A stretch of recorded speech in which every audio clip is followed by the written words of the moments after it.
E pelo que eu tô vendo aqui, está gravando. Vamos lá. Gente, já saída do meu coração. Seja bem-vindo ao nosso cantinho. Pode entrar, pode ficar à vontade, porque a casa pode não ser sua. Mas a liberdade é, rapaz. Mas, rapaz, hoje eu vou bater um papo muito especial sobre o que é ser preto e sobre identidade negra. E para me ajudar nesse papo, está aqui mais engraçada do que 3 mulheres fazendo faxina em uma casa enquanto espantam um pato, Raquel Flores. Olá, tudo bem? Prazer, eu sou a Raquel Flores, sou gaúcha de Porto Alegre, tenho 45 anos, sou Relações Públicas e estou aqui para a gente bater um papinho com o Jota. É isso aí, gente. Hoje eu quero trocar uma ideia contigo sobre um livro que é quase uma conversa de espelho. Na Minha Pele, de Lázaro Ramos, é um daqueles livros que a gente lê e parece que o autor está aqui, sentado do nosso ladinho, contando a história da sua vida, da infância, da fé e do racismo, sem discurso, mas com alma. E a gente vai começar essa brincadeira logo depois dos recadinhos de mim mesmo. Nossa Senhora, milagre, foi de primeira. Tu não gaguejou? Caralho! Meu Deus, agora eu posso respirar.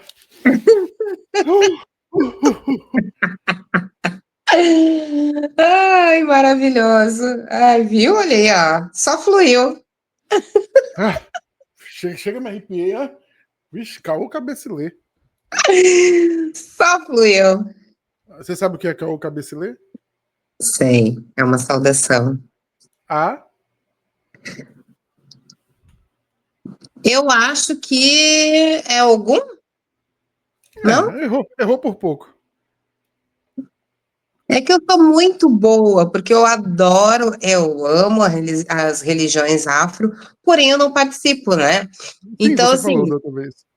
gosto muito, curto muito, né? Algumas coisas meu filho me passa, né, do conhecimento que ele tem, super conhecimento dele de 12 anos, tá tudo certo.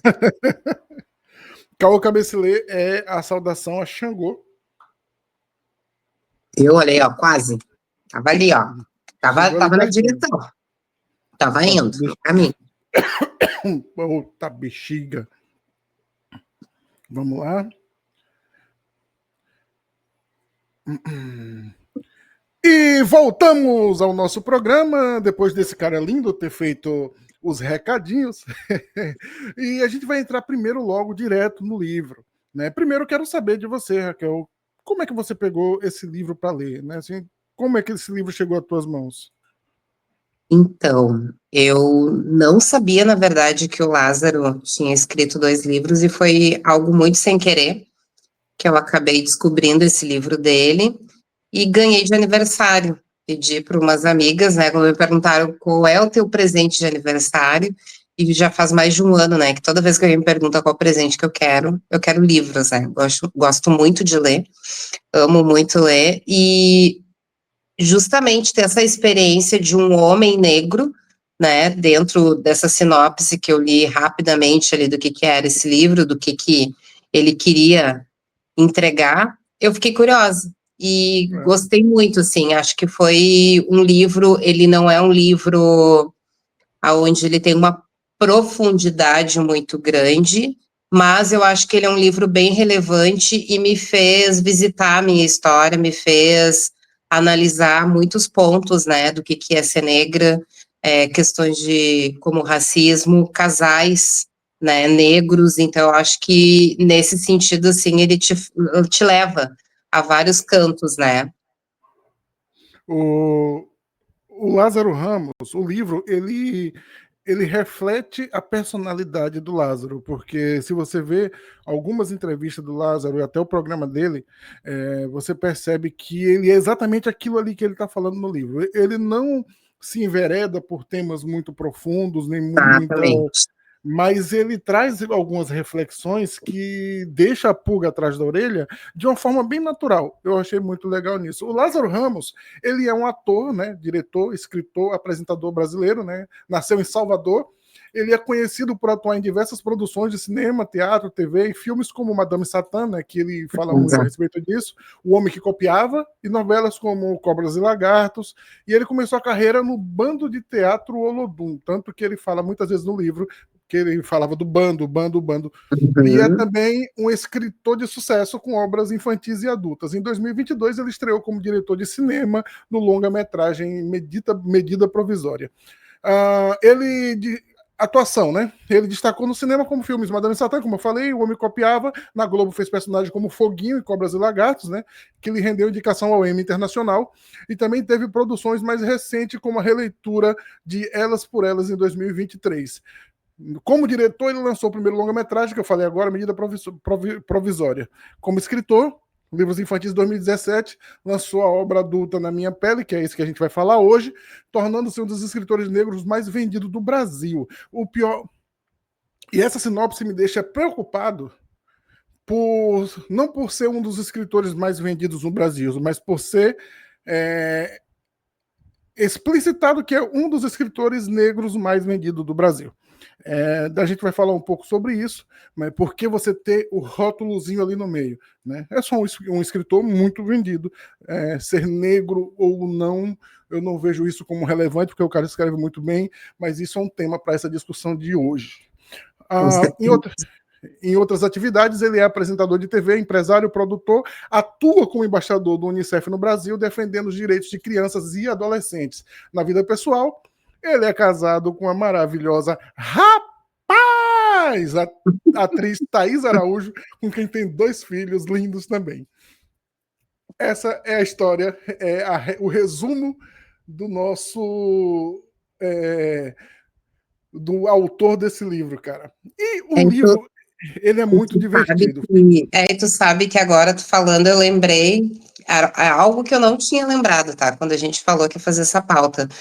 Quando O Homem que Copiava foi gravado, eu trabalhava no prédio do lado aonde foi gravado algumas cenas. Olha que doido. Jura?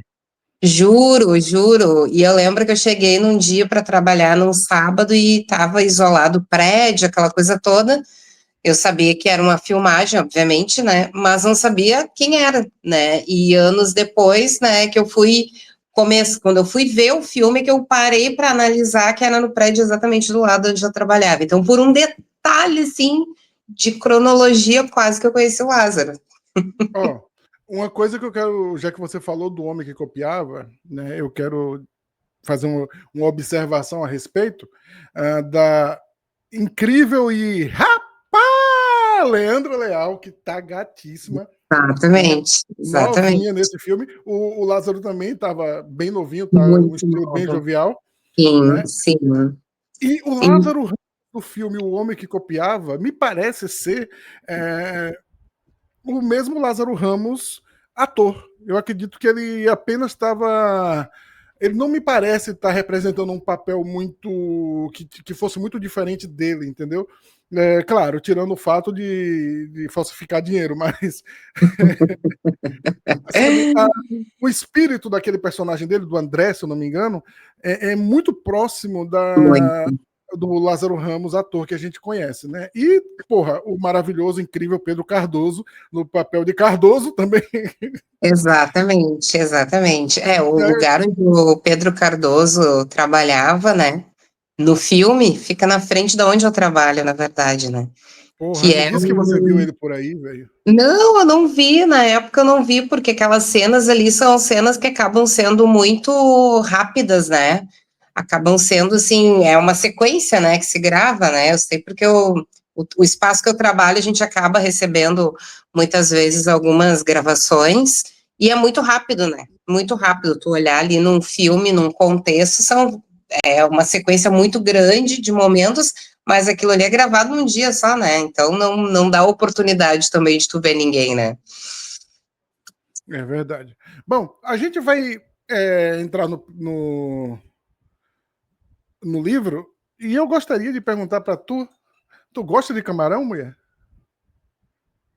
Eu amo camarão, inclusive nessa parte do livro onde ele carrega o camarão, eu fiquei pensando, Deus do céu, quem achou o camarão senhor deve ter achado pelo cheiro, né? Vem Porque tem um cá, cheiro você muito já. característico, Aí, né? Mas aí no Rio Grande do Sul tem camarão seco, aquele camarão defumado de feira? se tu procurar, tem, mas não é algo que venha assim, como é que, não, tu não acha tão fácil, tem que ir num local mais específico, um mercado mais específico que tenha, né? Tu tá indo pra Bahia. Se tu passar em alguma feira, tu vai encontrar isso em sacos gigantes, do meu tamanho, cheios, até em cima, camarão seco. E o cheiro você sente a quilômetros aquilo. Para mim é um cheiro maravilhoso, mas tem pessoas que dizem que tem Eu cheiro de adoro. sovaco, que tem cheiro de Não, tem gente que diz que é é. cheiro de É, nhaca, sei lá. então, mas aí eu fiquei pensando, né, pela trajetória toda no livro, quando ele estava carregando, né, na mala o tal do camarão, tudo que ele andou, vindo de Salvador, chegando em São Paulo com o camarão e ainda perdeu o camarão, meu Deus, Bom, realmente, sim, quem achou, achou de verdade, né? bom, no bloco um, como a gente vai falar da saga do camarão no livro, que é o primeiro bloco, o primeiro capítulo do livro, eu quero que você leia o resumo narrativo do Lázaro, que está na pauta. Sim. O primeiro resumo narrativo. Aonde que tu... Ah, achei aqui, ó, o camarão seco que levou para o Rio vira símbolo de identidade, achei. Não, tá acima disso, o resumo, não a trilha. Sim, sim. Lázaro conta como a Uhum. ideia do livro nasceu. A reunião com uma editora, a mochila cheia de comida baiana e a provocação. Por que você não fala sobre ser ator negro? Daí surge a proposta do livro como um espelho, não é sobre ele, e sobre todos nós. Esse resumo narrativo ele traz uma ponderação de que ele ficou reticente ao escrever. Isso é natural. Eu, na condição de escritor e cordelista, quando me chega uma proposta para escrever, um tema novo, algo que não surgiu do meu hiperfoco, algo que veio de fora, eu me sinto inútil e impossibilitado de escrever a primeira linha. Eu sei que eu tenho capacidade, eu sei que eu posso escrever, eu sei que eu posso elaborar um texto legível, bom, cativante, porém, se não fui eu que gerei, que fermentei isso dentro de mim, eu me sinto incapacitado, sem mãos, sem braços, sem cabeça para escrever sequer uma linha. Claro que quando a gente ultrapassa essa barreira, que a ideia começa a tomar forma na nossa cabeça, e a gente adota essa ideia como nossa, no meu caso, né? Aí a coisa flui, depois que eu quebro a barreira da primeira linha. Eu imagino como seria isso, né? Como Lázaro, mesmo tendo escrito livros infantis e tudo mais, quando a pessoa pede, solicita a ele a ideia de escrever um livro falando sobre ele, um livro adulto, um livro com temas mais, mais voltado para uma reflexão da própria vida, talvez. Eu imagino o que se passou na cabeça dele. Na verdade, não é necessário imaginar, porque ele deixa isso muito explícito no livro, as dúvidas. E eu falo assim, cara, ele não vai escrever, porque ele está falando sobre o porquê escrever e sobre o que escrever. Né? O camarão seco que ele levou para o Rio virou símbolo de identidade, é o cheiro da Bahia, é o peso das origens que ele carrega, mesmo quando o mundo como é que é? Mesmo quando o mundo pede que ele se encaixe. No fundo, o livro nasce desse incômodo, falar sobre si para tentar entender o Brasil. Né? Quantas vezes você já teve que se explicar por ser quem é? Né? Quantas vezes você teve que quebrar uma barreira e falar sobre algo só por ser você, só por ser negro, ou ser compelida a isso, sei lá. Às vezes a pessoa fala, olha, eu quero que você faça um roteiro, ou eu quero que você escreva um texto, eu quero que você faça uma arte assim, porque você é preto, ou verde, ou Bob Esponja, e eu acho que você vai se dar bem fazendo isso. Eu acho que é muito forte isso, né, de tu ser classificado, né, de tu ser rotulado. É muito presente isso, e com certeza, para mim, é uma dificuldade muito grande. Acredito que deva ser isso também que ele sentiu, porque aí tu tem que parar e fazer várias análises dentro de um contexto de dia a dia, de vida que tu tá tocando, que tu tá seguindo, e que provavelmente tu não é que tu não pare para ter o entendimento que tu é negro, não é isso.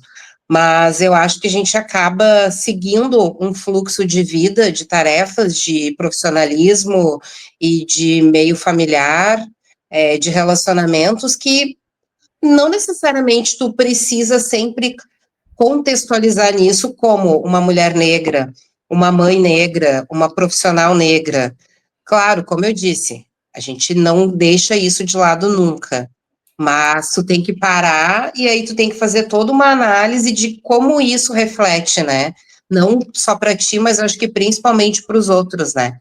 Como que tá como que tu é visto, né, dentro desses vários contextos, né? Então acredito que seja isso que fez com que ele tivesse que parar, não que não tivesse tido uma análise sempre em relação à carreira dele, mas que tivesse que parar para justamente conseguir, né, evidenciar em cada um desses setores da vida o Lázaro negro, né? O Lázaro, ele, nesse início de livro, que ele traz essas dúvidas, né? Ele me lembrou uma história em que eu não me lembro quem foi o humorista, depois eu posso até pesquisar, mas o humorista disse o seguinte, que ele saiu da cidade natal dele e chegou no Brasil e... Não, ele foi para Portugal. Chegou em Portugal, perguntou para o filho, o que você achou de Portugal? Ele, rapaz, ô pai, eu descobri uma coisa importantíssima. O quê? Eu descobri que eu sou preto. É mais ou menos isso. Mas como assim? Você sempre foi preto. Mas ninguém nunca tinha pegado e falado: olha, você é preto, eu sou branco. Não, agora eu descobri que isso é um problema. Assim, ser preto ou ser, como eu falei, o Bob Esponja, verde, azul, nordestino, isso só se torna algo, entre aspas, importante quando você não está no seu meio. Então, as pessoas que se sentem incomodadas com a presença do estranho, né, daquilo, falam assim: olha, não era para você estar aqui. Cadê a pessoa igual a mim que deveria estar do meu lado? Por que você está aqui? Porque justamente você está aqui. Então, quando a gente está no meio que não é o nosso, quando a gente sai para desbravar o mundo e colher um pouco daquilo que o mundo tem para oferecer para todo mundo, é onde entram essas questões. Será que dá, né? Será que o que a gente dá para caber nas caixinhas, né, que o mundo cria, né, que os outros criam, nas expectativas alheias? Eu acho que, em primeiro lugar, antes de caber nas expectativas alheias, tem que caber na nossa expectativa, né? A gente tem que ter esse autoconhecimento e entendimento do que a gente é, o que a gente quer, expectativas sobre tu como indivíduo, tu dentro desses contextos, seja familiar, seja profissional, seja de relacionamento, né? Algo que eu aprendi, e não faz muito, né, mesmo já tendo 45 anos, é que a gente nunca deve se reduzir para caber no mundo de ninguém. E isso eu levo para todos os ambientes, todos os setores da vida, né? Tu não pode te reduzir. Lógico, claro. Aí tu vai dizer assim, tá, então quer dizer que tu, em todos os setores, tu age da mesma forma? Óbvio que não. A gente tem o bom senso, né, e tem a ideia da onde e como a gente pode manifestar ideias, comportamento. Lógico, cada lugar é um lugar, cada ambiente é um ambiente, mas eu não deixo de ser a Raquel. Lógico que a Raquel corporativa é diferente da Raquel familiar, é diferente da Raquel no relacionamento, é diferente da Raquel mãe, né? Mas não deixo de ser autêntica. Eu acho que isso é fundamental, né? E principalmente nesse quesito cor, né? Tu falou ali, sair pelo mundo, que o mundo tem a oferecer, os lugares da onde tu tá, e daqui a pouco não é esperado que seja uma pessoa negra que esteja, ou enfim. Eu tenho uma experiência muito boa hoje no ambiente que eu trabalho, que as pessoas acabam tendo uma visão de que é um ambiente vou conseguir, dominado. Vamos trocar a palavra? É um ambiente que automaticamente tu vai chegar e tu vai ter um contexto de pessoas brancas ali, trabalhando, né, na parte do atendimento para te receber. e acaba que quando elas se deparam comigo, e especialmente pessoas negras que estão numa expectativa de chegar, porque é um espaço, e não que a gente não possa ocupar espaços bonitos, mas é um espaço num bairro que não tem uma predominância negra, está num contexto diferenciado dentro de Porto Alegre, um negócio diferenciado dentro de Porto Alegre, então acaba que as pessoas já vão com uma expectativa de não encontrarem uma pessoa negra. Quando elas chegam e encontram uma pessoa negra, isso acaba quebrando, de certa forma, né, para pessoas negras dá um conforto, dá uma sensação de que, legal, posso estar nesse lugar também, posso pertencer a esse lugar, que bom, olha só, tem uma irmã, né, vamos dizer assim, dentro desse ambiente aqui para falar comigo, para conseguir me orientar, para falar a mesma língua do que eu, que me entende, caso seja necessário, caso eu tenha alguma dor, né, e para as pessoas que não são negras, dá uma visão de, olha que legal, esse ambiente faz questão de ter uma pessoa negra à frente. Então, hoje, essas perspectivas, elas são nessas duas visões, né? Pessoas negras confortáveis, que bom que é tu que tá aqui, e pessoas brancas com essa visão de, nossa, é tu que tá aqui, né? Né? Acaba, ao mesmo tempo que, para algumas, gera uma normalidade, né? De tipo, tá tudo certo. Para outras, eu vejo que gera uma surpresa de não imaginava, né? Não imaginava que era tu que estava por trás, né? Falei contigo antes, não imaginei que era tu que estava aqui e ia me atender, que ia me receber, né? Que ia gerenciar o meu projeto aqui dentro. E tá tudo certo, e tá tudo ok, mas a gente tem que ter jogo de cintura também, né? Não pode ser tudo a ponto de faca, né? Não adianta. Não é necessário problematizar tudo, né? Então, bom, no segundo bloco, eu nomeei como a ilha, né? Raízes e pertencimento. O Lázaro, ele volta à ilha do Pati, onde nasceu sua família, mostra um lugar simples, de canoa, apelidos, de festa e de fé. É um lugar onde ele se sentia livre, né? Onde ser negro não era uma questão, como a gente falou agora, né? Era só ser, né? A Ilha do Pati é quase uma metáfora da inocência, né, pra gente, né? Lá o preconceito não batia de frente, mas a ausência de oportunidades mostrava uma outra forma de desigualdade, né? Ou seja, dali ele não tinha muito, ele não via futuro como a gente imagina, né? Então é dali que vem o riso do Lázaro, né? O deboche baiano, o jeito de transformar a dor em história. Qual o seu lugar de origem, né? O que ele ainda carrega em você, por exemplo? O Lázaro deixou isso claro no livro, mas e contigo, né? Eu vou te dizer que aí foi uma das coisas que esse capítulo, né, bateu muito em mim, porque inacreditavelmente eu não tenho muitas referências, e isso foi algo que permeou o meu pensamento durante vários dias, assim, como que eu não tenho uma referência clara, né?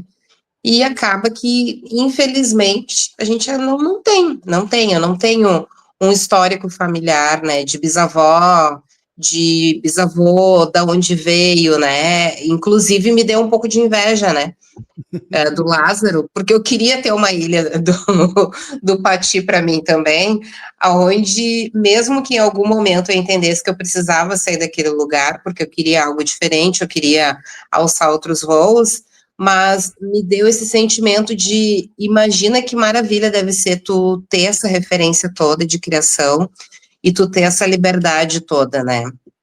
Eu cresci na zona norte de Porto Alegre, numa infância muito ok, né? Mas uma infância muito sem identificação nesse sentido, porque 99% dos meus amigos eram brancos, né? Por uma coincidência da vida, não que não existissem vizinhos negros, mas os meus amigos íntimos, a minha turminha, né? Vamos dizer assim, que eu andava, todos eram brancos, né? Eu era a única negra, eu e meu irmão. E a gente acabou se acostumando àquilo ali, nunca questionou o porquê, né? Depois de alguns anos, acabaram vindo outros integrantes negros, né? Para o bairro ali, para o condomínio especificamente, né?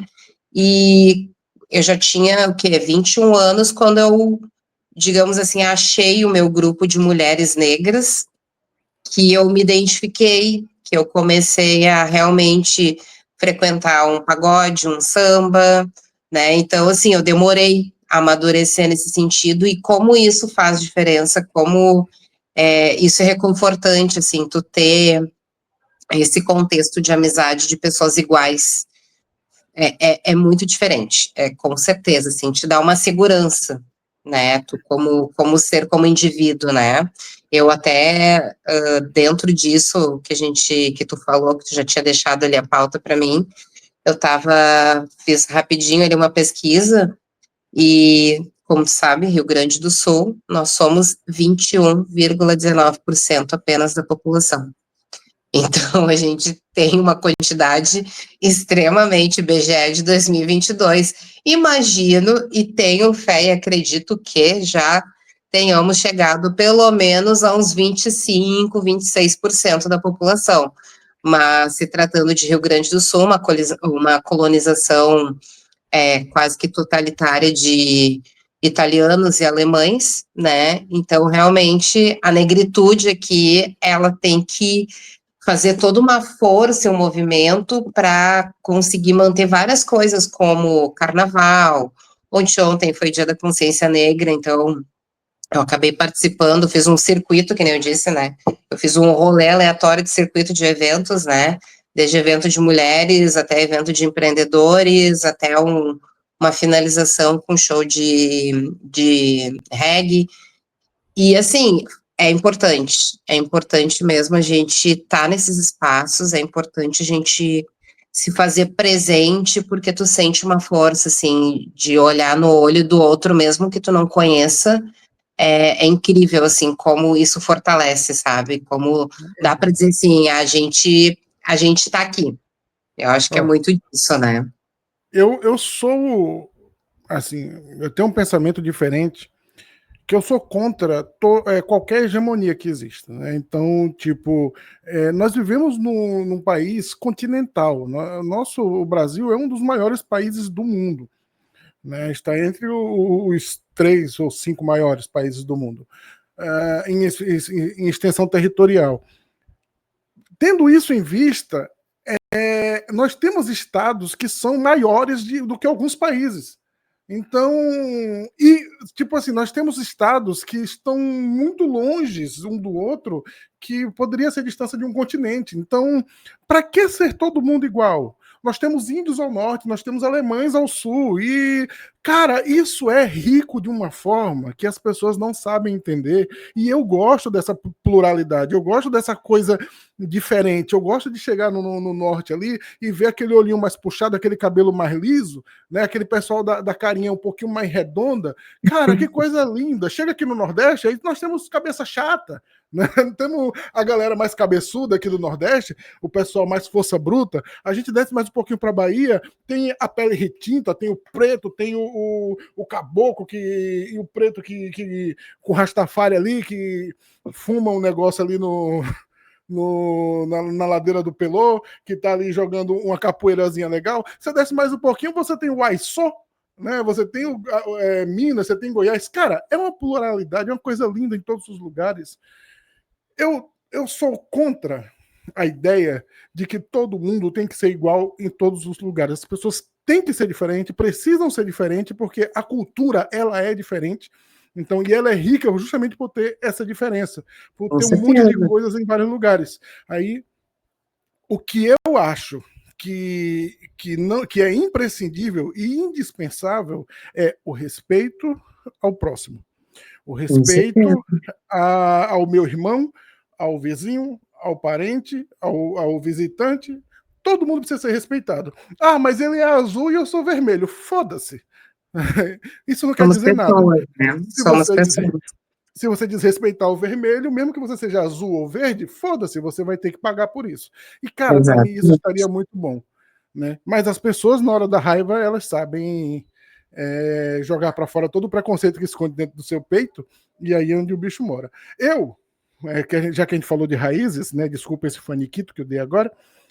É, Por falar em raízes, eu nasci em Salvador, mas eu viajei o Brasil ainda muito jovem.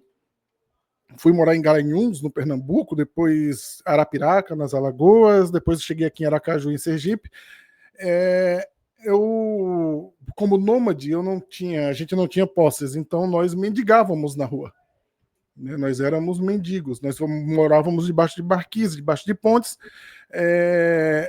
Logo bem jovem, assim que a gente conseguiu, numa invasão, lugar para morar, morávamos em um barraco feito de lona preta e papelão e tábuas.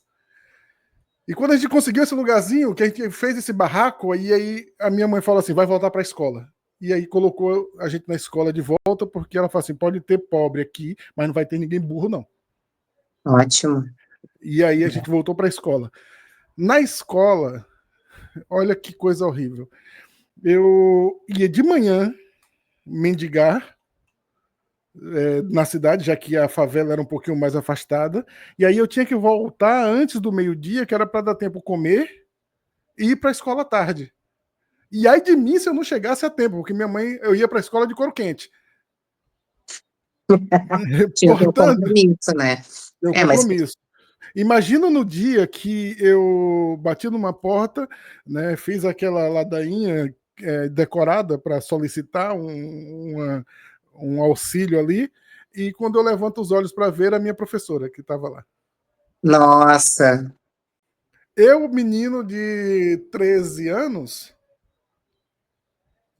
me vi na maior das vergonhas da minha vida, que foi pedindo esmolas na casa da minha professora.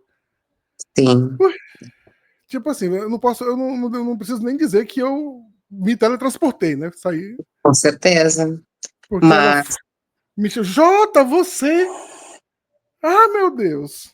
Aí eu me pirulitei e fui para a escola, fingindo que nada tinha acontecido, e quando cheguei lá, ela havia juntado com algumas professoras e com o diretor da escola na época, e eles fizeram uma cesta básica do tamanho do mundo e levaram na minha casa. olha aí, tu viu como tu precisava bater nessa porta? Aí, depois disso, o meu diretor começou a me levar na hora do recreio, ficava puto com isso, que ele queria conversar comigo, então a gente saía da escola, ia para o pátio na frente da escola para conversar. E aí ele me deu de presente, ele foi comigo comprar, porque eu disse a ele que o meu sonho era ter uma caixa de engraxate. Tu Aí vê só.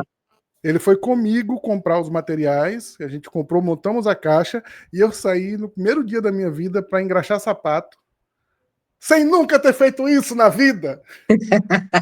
Mas foi. Porra! O principal tu tinha, vontade. E a caixa?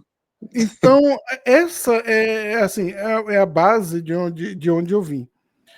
Claro, na minha família, a maioria das pessoas da minha família, meus irmãos e, no caso, a minha mãe, eles se conformaram com essa vida por muito tempo. E eu sempre fui o cara inconformado. Mesmo morando no Nordeste, sem ter problema de aceitação por causa da cor e tudo mais, mas a pobreza sempre foi um problema. E eu sempre estive incomodado porque eu nunca queria. Eu mendigava, mas eu nunca quis.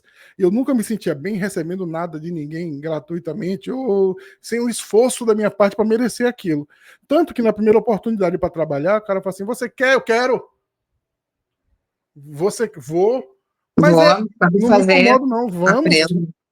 E aí, É, depois disso, eu me tornei auxiliar de serralheiro aos 14, 15 anos. Aos 17 anos eu arrendei a serralheria para mim, né? Então em vez de ser auxiliar, eu já era o proprietário, né, do negócio. Trabalhei por alguns anos lá, finalizei o ensino médio, fui para Goiás para fazer o vestibular, né? Trabalhei aqui um tempo, aí fiz o pré-vestibular aqui e fui fazer o vestibular em Goiânia, que eu queria fazer psicologia. De primeiro eu não passei, passei para administração. Depois eu tentei de novo para psicologia, eu entrei, fiz psicologia, depois fui para trabalhar por alguns meses no Canadá, fiz um mestrado com amelhação de dados no Texas, na Universidade do Texas, em Austin, e por aí a gente vai. E aí, enquanto isso, minha irmã mais nova continua vivendo de auxílio, de mendicância social do governo. Meu irmão é a mesma coisa, e minha outra irmã também é uma guerreira, mas também não sai muito do mesmo coisa. Então, assim, a origem da gente, ela tem um peso imenso naquilo que você se torna. Com certeza. Mas ela não é determinante para o que você vai ser no futuro. Tudo bem que podemos ser chamados de exceção. Assim, não, olha só, na sua casa tinha 5, tinha 4 e só você saiu. Mas quantas pessoas tentaram? Eu acho que o tentar, ele é mais importante do que o conseguir, vamos dizer assim, né? Porque em algum momento tu vai conseguir. O não tu já tem, seja pro que for, né? E essa questão de realmente tu te considerar pertencente àquele meio e tu entender que é naquele meio que tu vai seguir uma vida, né? Seja ela profissional, seja financeira. É isso que muitas vezes eu vejo que barra as pessoas, claro, como tu disse, somos exceção, somos, né? Existem dificuldades e situações que às vezes a gente não tem nem 1% da noção, né, de que as pessoas passam. Mas eu acho que existe também o fato de tu querer algo diferente, de tu querer mudar, de tu querer virar a chave e de tu não te limitar, né? Seja pro que for, né? Mas acho que principalmente profissionalmente algo que é muito importante que eu vejo na tua história, assim como eu tive na minha, é a questão de ter mães que sempre colocaram o ensino como o farol de tudo. O estudo é importante, independente do sacrifício que tu tenha para conseguir aquilo ali, tu tem que estudar. Então, acho que isso é muito grandioso, e eu vejo que muitas vezes alguns jovens, a sua grande maioria, na verdade, que deixam para trás, que acham que não é relevante estudar, é porque realmente não, como eu disse, não vamos generalizar, mas a grande maioria não conseguiram ter esse apoio dentro de casa, esse apoio familiar de dizer, não, tu vai estudar. Mas não, tu vai estudar, tu precisa estudar. Mas eu quero virar piloto de kart, de Fórmula 1. Ok, mas estuda, né? Então, acho que isso é o primeiro passo, né? Claro, tem pessoas que mesmo empurrando não vão, né? Não adianta, mas quando tu tem esse incentivo e é deixado claro para ti a importância disso para te mudar, daqui a pouco a tua mãe não conseguiu sair daquele ciclo ali, mas ela te impulsionou para que tu tivesse as ferramentas para sair, entendeu? Minha mãe era semi-analfabeta, né? Ela lia muito bem, ela nunca foi à escola, ela aprendeu a ler praticamente sozinha. Sempre foi uma mulher desenrolada, né, como a gente chama, mas ela fazia questão de que a gente tivesse instrução, de que a gente corresse atrás. Tanto que quando eu voltei de Goiânia com o meu primeiro diploma, que eu entreguei para ela emoldurado, né? Falei assim, tá aqui, mãe, obrigado. Porra, foi um dos momentos mais importantes para mim e mais importantes para ela, que eu vi nos olhos dela, que ela falou assim, porra, valeu a pena. Eu falei assim, valeu a pena, porra, ainda tem uma marca de pancada na minha cabeça aqui ainda, que você me deu para eu estudar. Bom, a gente vai para o bloco 3, né, que é justamente essa questão do desejo, né, da criança, né? Então, o bloco 3 a gente nomeou como Quero Ser Médico, né, o poder da educação, e da fé, né? E o resumo diz... O que é que o resumo diz? Aqui ele fala da tia Dindinha, da vida, com poucos recursos, das misturas de fé, candomblé, catolicismo e espiritismo. Mostra como o cuidado e o amor foram as primeiras formas de empoderamento. É bonito ver como ele transforma a simplicidade da vida, né, no ensinamento sobre resistência. A fé da Dindinha é um tipo de sabedoria ancestral que cura o corpo e a alma. E o sonho de ser médico, no fundo, acredito que é sonho de curar. Né? Primeiro ele, depois o mundo. Quem foi a sua Dindinha? Você teve uma Dindinha? Tive uma maravilhosa. É por isso que esse livro, assim, como eu te disse, ele me fez revisitar muitas coisas da minha vida, né? Tive sim uma Dindinha maravilhosa que me cuidou desde pequena, né? Por uma questão assim de detalhe, quase não virei filha dela, né? Quase não fui morar com ela no momento que os meus pais não tinham com quem me deixar aqui em Porto Alegre. Acabei indo para o interior do Rio Grande do Sul por um tempo, fiquei acho que em torno de um ano mais ou menos. E quando eu estava sendo quase recolhida, vamos dizer assim, pela Dinda, né? Minha mãe me resgatou, né? Quando eu estava sendo quase adotada pela Dinda, a minha mãe me resgatou. E então tenho muitas lembranças, recordações, né? Eu acho que a Dinda ela ocupa um lugar na vida da gente assim muito especial, muito afetuoso, muito carinhoso, né? E a minha Dinda sempre foi muito católica, né? Então, acho que Dinda acaba trazendo também essa missão de religiosidade, né? Pra gente, acaba trazendo esse que a mais, né? De, de o que acreditar e como acreditar, né? Você já percebeu que quanto mais educado, né, você é, quanto mais inteligente você é, quanto mais bem-sucedido você é, é, mais você tem arma contra as pessoas que se dizem que tem aquele racismo velado, não? Com certeza, com certeza. Eu acho que É, a partir do momento que tu tem o entendimento de quem tu é, né? Tu tem o mínimo de letramento, tu consegue, né? Até porque uma pessoa não vai chegar e daqui a pouco não vai, de alguma forma, te ofender, se ela não tiver certeza que aquilo ali vai te atingir ou que tu não vai conseguir responder. Não sei se tu me entendeu. o, Né? A gente briga com um cachorro grande quando a gente sabe que tá no mesmo nível, né? Como eu digo, claro, dadas as suas exceções da vida, né? essa sua fala, ela me lembra o filme que a gente já comentou, o Opaió, que inclusive tem programa aqui no feed do Paranerd, tem um Água de Moringa falando sobre o filme Opaió. Sugiro que você vá lá e eu dê uma ouvida, que tem o Chico do Couto, tem a Laura Lima lá, então vai ser muito legal vocês ouvirem. A Dindinha, ela sempre foi pro Lázaro Ramos, segundo o que ele conta no livro, um porto seguro, né? Era para quem ele voltava quando ele precisava de afeto, de carinho, de sabedoria, da sabedoria preta, né? Porque Dindinha era uma mulher tipo minha mãe, uma mulher à moda antiga, né? Uma preta à moda antiga, né? Com aquele sangue quente de baiano, sabe?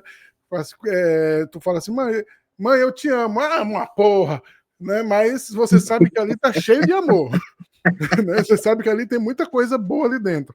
Então, isso me lembra do filme Opaió, como eu falei, da cena do Lázaro Ramos com o Wagner Moura, né, que é a cena célebre que todo mundo já conhece, quando eles estão no entrave ali, que o personagem do Lázaro Ramos, do Wagner Moura, quer os carrinhos lá de vender café, e o Lázaro Ramos diz lá, o Rock, diz, cara, só quando tu me pagar. Eu falo, cara, me dá, não dou, me dá, não dou, me dá, não dou. Você é preto.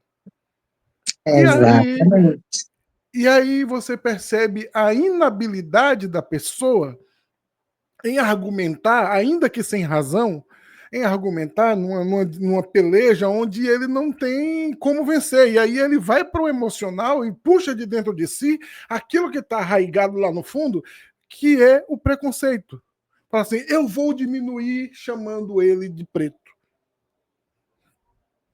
Como é que você Exatamente. diminui? Como é que você diminui um prédio chamando ele de prédio? Então, Como, veja bem. como é que você diminui um caranguejo chamando ele de caranguejo? Quando É, você diminui, como é que você quer agredir um viado, um homossexual, chamando ele de viado? Ok, eu sou, e daí? Né? Então, quando o cara traz essa raiva e tenta jogar no pejorativo aquilo que você é, aí é onde você precisa ter aquela base dada pelas nossas dindinhas, nossas mamães, nossas donas Rosas, nossas donas Marias, né? E trazer de dentro o que você não precisa justificar, mas que aquela pessoa precisa levar na orelha, né? Do jeito mais exatamente. pesado possível, aquela bela justificativa. Eu partiria para porrada. Eu não teria a capacidade narrativa para No diálogo. trazer aquele diálogo maravilhoso. Não, não teria condições. Eu partiria para porrada. Mesmo Então, assim, vem cá. Se alguém te chama assim, quer brigar com você, quer lhe xingar, quer lhe diminuir, chama mulher. Porra, não faz sentido. não faz sentido, não faz sentido, mas é como a gente já falou, né? A questão do quando o sinônimo vira pejorativo, né? Quando não é para o bem, né? Tu sente quando é algo para te desmerecer, para te reduzir, para te. Não adianta, não adianta, não tem jeito. Realmente é isso aí. Ah, tu é preta, sou. Tu vê, ah, tu é negra. Nossa, super novidade. Né? Como eu digo, pode chamar de negra, pode chamar de preta, não tem problema, porque quando eu nasci, eu abri o olho e vi, minha mãe é preta, meu pai é preto.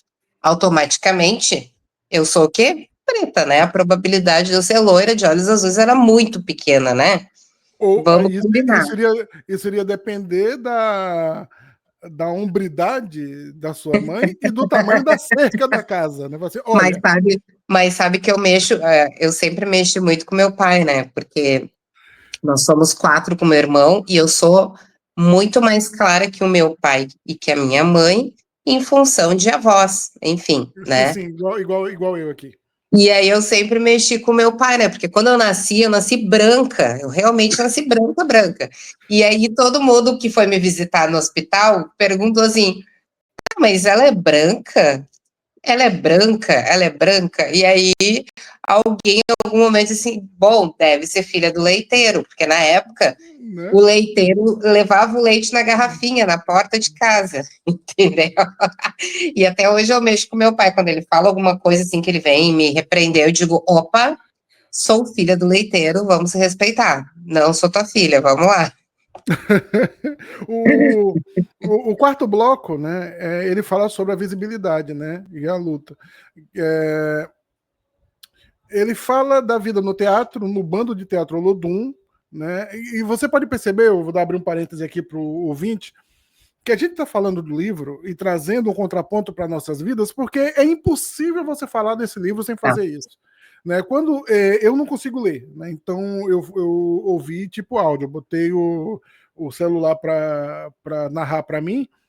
Enquanto eu ouço a narração do livro, eu estou me ouvindo fazendo contrapontos do lado, trazendo paralelos com a minha vida. E se você pegar esse livro para você ler, eu lhe garanto que mesmo que você seja é, europeu, alemão ou norte-americano, você vai encontrar reflexões que você fez ainda hoje, pela manhã, no teu espelho.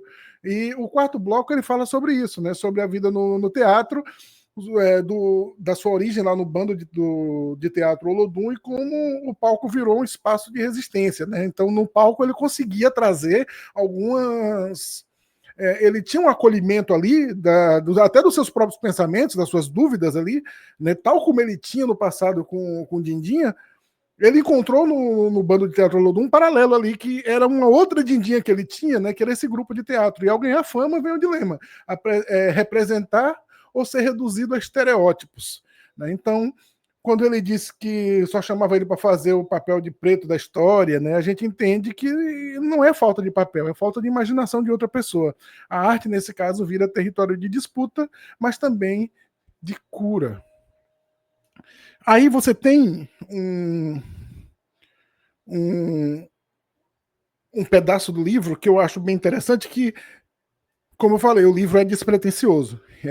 O tom, a narrativa ela é extremamente despretensiosa. Ela não, o Lázaro no livro ele não faz questão de se soar correto, de se soar professor.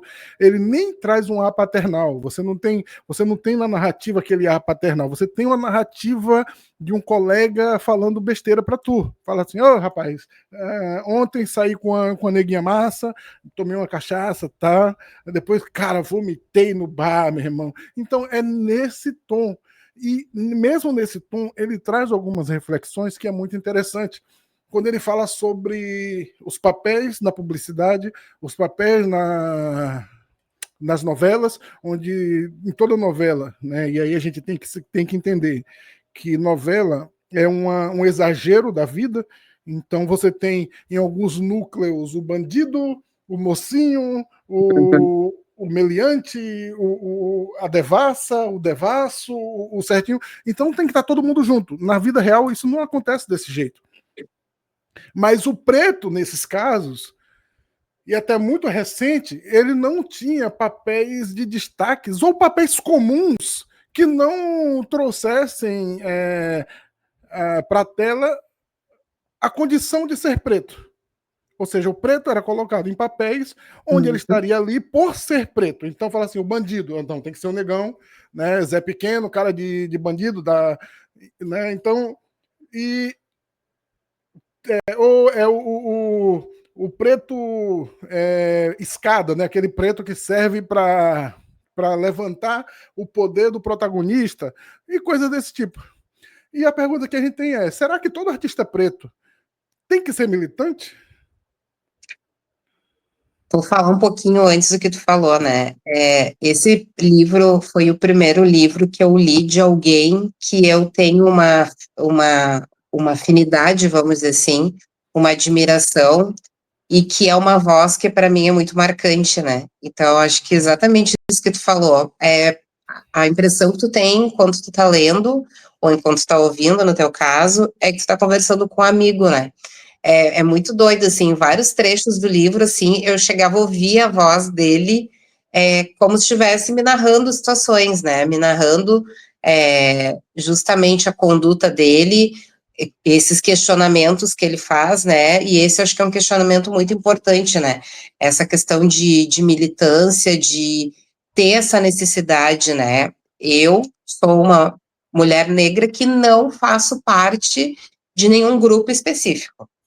Eu tenho grupos, né, hoje, direcionados a pessoas negras, especificamente de negócios, né, empreendedores, aonde eu gosto de estar circulando. Eu gosto dessa energia, mas muito mais pela questão de estar próximo ou estar junto de um grupo que tem objetivos em comum, que é alavancar a economia, que é ter esse entendimento de que o negro, sim, pode ocupar o seu espaço financeiramente, economicamente, pode ser dentro de uma startup, pode ser como empreendedor, pode ser como chefe de 1000 negócios possíveis, imaginários, né? Então, nesse sentido, eu gosto de estar nesse meio, mas eu não me vejo hoje militando. Mesmo sendo defensora, mesmo tendo entendimento do meu lugar dentro da sociedade como mulher negra, como mãe solteira, enfim, acho que são vários papéis aí que a gente pode se identificar e se nomear, né, dentro desse contexto de negritude, mas eu me vejo muito como ele, sem a necessidade de levantar uma bandeira. Eu acho que, na verdade, todos os dias tu já levanta uma bandeira, né? O fato de tu não desistir, de tu não querer estar nesse lugar comum, que daqui a pouco tu é colocado, ou que as pessoas esperam que tu esteja, de tu conseguir sair daqui a pouco de uma linha de pobreza, ou de miséria extrema, ou de correr atrás e conseguir puxar outros, né? Para que consigam ter esse entendimento de que é possível, de que dá para chegar num lugar melhor, né? Dá para subir mais 1, 2, 3 degraus. Então, eu acho que é isso, não tem essa necessidade, não vejo uma obrigatoriedade, né, que não tenha necessidade. E acho super ok para quem é militante, para quem quer estar à frente, para quem quer estar junto, para quem busca essa luta, mas no meu ponto de vista, particularmente, eu acho que alguns discursos eles acabam ficando muito reduzidos ao coitadismo, não sei se eu me faço entender, e isso me incomoda demais, porque eu tive que buscar a minha educação, eu tive que me profissionalizar através das minhas próprias pernas, eu não tive a possibilidade, porque não existia na época, né, não existia, não é que eu acho que seja inválido, ou que não mereça, e merece sim, tá, uma credibilidade, acho que ajuda muita gente, é necessário, é onde muitos jovens conseguem ir para o mercado de trabalho, conseguem ter uma educação, ter uma graduação, ter uma pós-graduação até, uma profissionalização, todos esses esforços que existem, né, do governo, de bolsas e direcionados a pessoas pretas e pardas, mas eu especificamente não tive isso porque não existia na minha época. E eu tive que achar outros meios de conseguir buscar e fui, entendeu? E fui. E tive muito menos notoriedade, não tive. Mas passei pelos mesmos perrengues, de trabalhar 10, 12 horas por dia, ter que pegar um ônibus lotado, ir para a faculdade, voltar da faculdade caindo de sono, chegar em casa, ter que dormir o mínimo para no outro dia recomeçar e ainda ter que achar, nesse contexto todo, tempo para estudar, para deixar tudo em dia. Então, eu acho que a militância ela é importante, mas ela me coloca no lugar, muitas vezes, de incômodo. Então, eu acho que... E o Lázaro, eu gostei desse livro justamente porque eu consegui entender que ele tem essa mesma, sabe, ele tem essa mesma visão nesse sentido.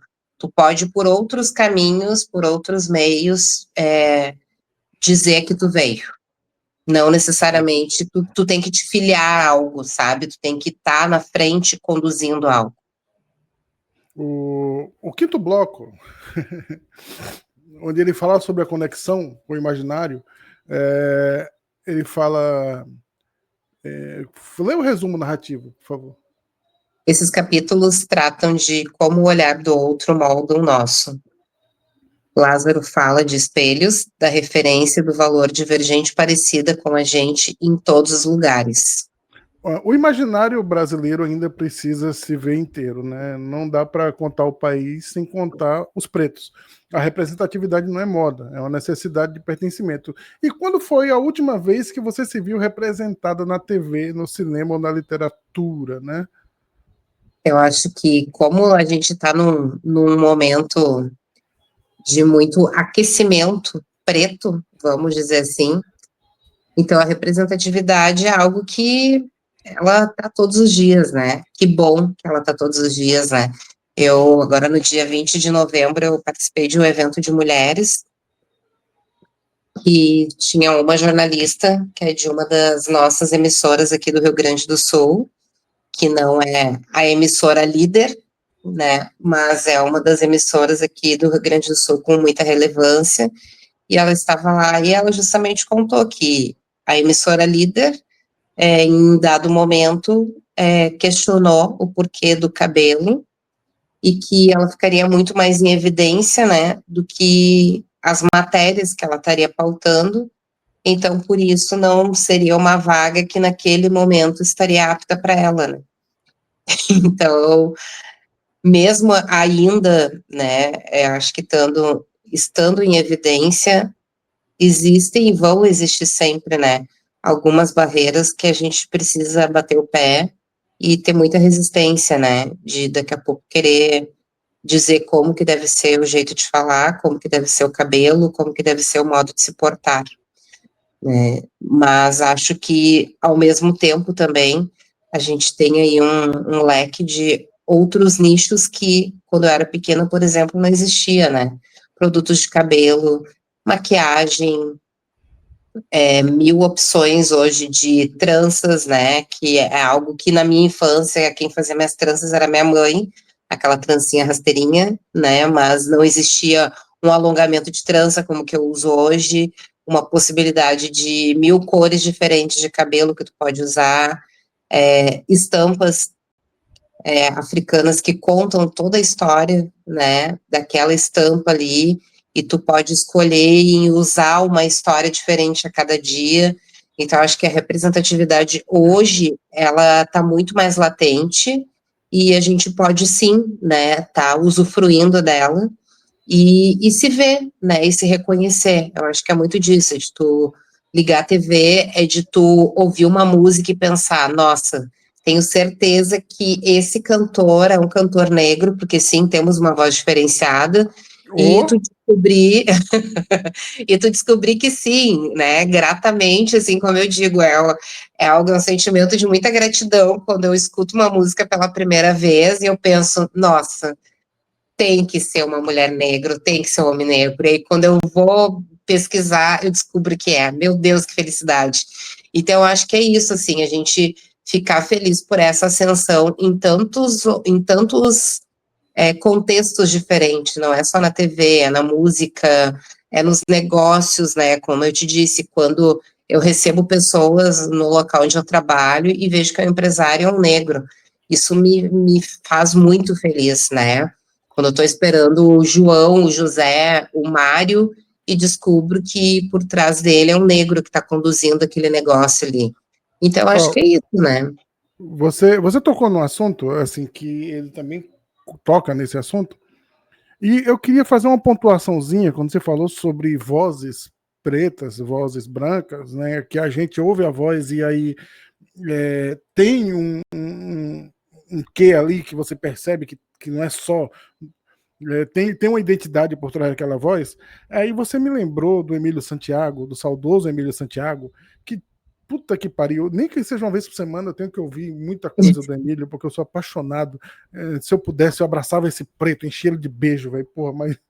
E assim, e lembrando disso, você vê que lá nos anos 40, 50, se eu não me engano, sei lá quando foi, na ascensão do Elvis Presley, um dos maiores artistas brancos do mundo, que talvez no início, né, e ao longo da sua carreira, ele manteve muito disso, que ele começou cantando música preta, né, que Exatamente.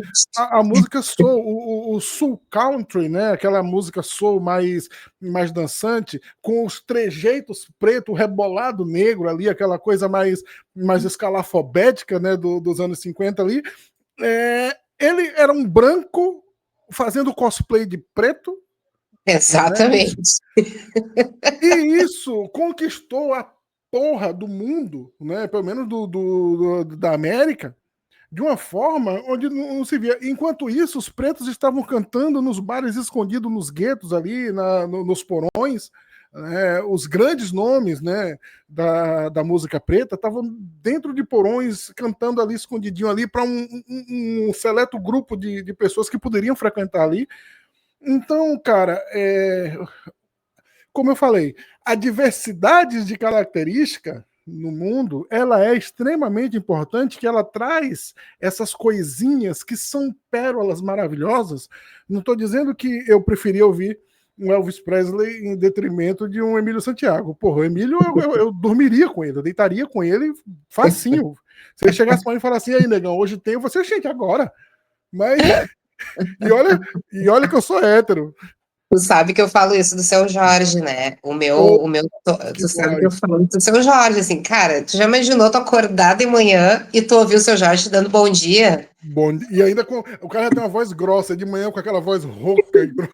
Nossa! E tem um pedacinho de uma canção do MV Bill, ah, que ele diz: novela de escravo, a emissora gosta, mostra os pretos chibatados pelas costas, né, faz confusão na cabeça de um moleque que não gosta de escola, mas admira uma arma, né? Então, a mídia, ela gosta do que traz a ascensão. O preto, nas décadas de 50, 60, ele não era algo palatável para a população. Ninguém queria ver o preto em ascensão. Mas um branco cantando música de preto, para ele, porra, aí sim, agora sim. É Aí, ó, tá diferente. vendo? Ah, Né? dá Então, outro tempero, é diferente, né? porra, Então, por aí você tira que, assim, as pessoas queriam o que era preto, mas não o preto em si. Queriam não, né? Continuo querendo, né, Jota? Como eu digo, assim, preto ninguém quer ser, mas todo mundo quer bumbum da preta, a boca da preta, né? O peito da preta, né? Então, veja bem, todo mundo quer ser preta, né? Ah, entendi. Tu vê só, né? A longevidade da pele preta, que é muito. Exatamente. Obrigada, é sobre isso também a vida, né? Que nem eu digo, né? Esses dias uma moça disse assim pra mim: "Ai, eu não acredito que tu tem essa idade, mentira. Eu sou mais nova do que tu, eu tô com cara de muito mais velha". Eu disse: "Então, amada, o que que eu vou te falar? Vantagem de Melanina, ser né? preta. É sobre isso. É vantagem de ser preto, não tem o que Eu, fazer. Quando tá com cabelo branco, como eu digo, é quando já tá com 100 anos, né?" por aí. E eu não quero nem chamar atenção para as qualidades do preto. Exatamente. Com licença, né? Por favor, dá licença, porque a gente está falando de coisa de negão. Principalmente, cara, eu já beijei muita gente, cara. Mas o lábio carnudo de uma pessoa preta, porra, você não vai Exato. encontrar esse lugar nenhum, não. E Não. como dizia minha mãe, lábio de flor, né? Que você faz biquinho, vira uma florzinha. Boa. Porra, lábio de florzinha, nossa senhora, ninguém tem. Então, vamos para o bloco 6, onde ele fala sobre o empoderamento, afeto e sobre as escolhas, né?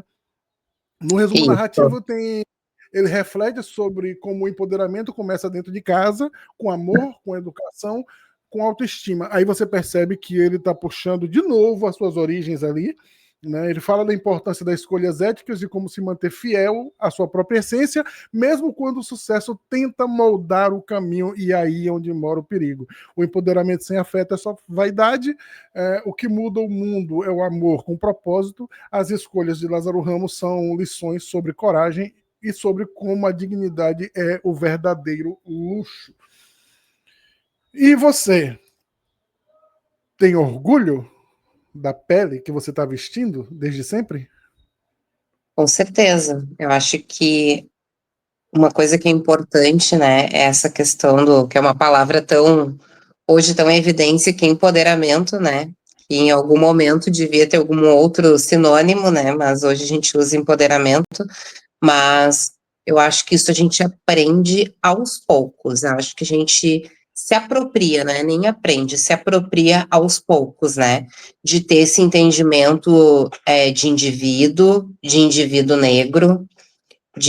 negro, homem ou mulher, dentro de todos os contextos, né, Jota? Acho que isso é fundamental e é isso que eu sempre tento passar para o meu filho, que independente de onde tu estiver, tu tem que respeitar para ser respeitado.